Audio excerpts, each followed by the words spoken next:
नाज़रीन, वफ़ाक़ी हुकूमत सिंध जूं 3 वॾियूं इस्पतालूं सूबाई हुकूमत खे एतमाद वठण बिना पंहिंजे क़ानून हेठि आणे छॾियूं आहिनि। कराचीअ जी जना इस्पताल, NICVD ऐं NICH इस्पतालुनि बाबति सिहत खाते वारी वफ़ाक़ी वज़ारत नओं नोटिफिकेशन जारी करे छॾियो आहे। वफ़ाक़ी हुकूमत सिंध जूं 3 वॾियूं इस्पतालूं सूबाई हुकूमत खे एतमाद में वठण बिना पंहिंजे क़ानून हेठि आणे छॾियूं। कराची जूं जिना इस्पताल, NICVD ऐं NICH इस्पतालुनि बाबति सिहत खाते वारे वफ़ाक़ी वज़ीर नओं नोटिफिकेशन जारी करे छॾियो। नोटिफिकेशन में ॼाणायो वियो आहे त सिंध जे 3 वॾियुनि इस्पतालनि जा मामला federal medical teaching hospitals ordinance 2020 हेठि हलंदा।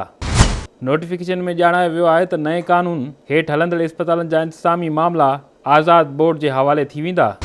नोटिफिकेशन मूजिबि इस्पतालूं हलाईंदड़ बोर्ड इलाज लाइ फीस लागू करे सघंदो ऐं इस्पतालनि जे डॉक्टरनि तोड़े अमले जी सिविल सर्वेंट वारी हैसियत ख़तम थी वेंदी, जॾहिं त डॉक्टर इस्पतालनि खां ॿाहिरि प्राइवेट प्रैक्टिस न करे सघंदा।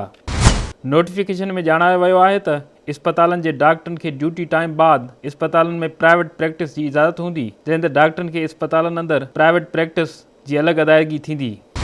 इस्पतालूं हिन वक़्त में सूबाई हुकूमत जे इंतिज़ामी हेठि हली रहियूं आहिनि। इस्पतालूं वफ़ाक़ हवाले करण वारे अदालती फ़ैसिले ख़िलाफ़ सिंध हुकूमत सुप्रीम कोर्ट में अपील बि कई आहे। इस्पतालनि जो मामिलो अदालत में हुजण बावजूदि वफ़ाक़ी हुकूमत इस्पतालूं पंहिंजे कब्ज़े हेठि आणे छॾियूं, जॾहिं त इस्पतालूं वफ़ाक़ हवाले करण ख़िलाफ़ इस्पतालनि जे डॉक्टरनि ऐं अमले में ताव पखिड़ियल आहे।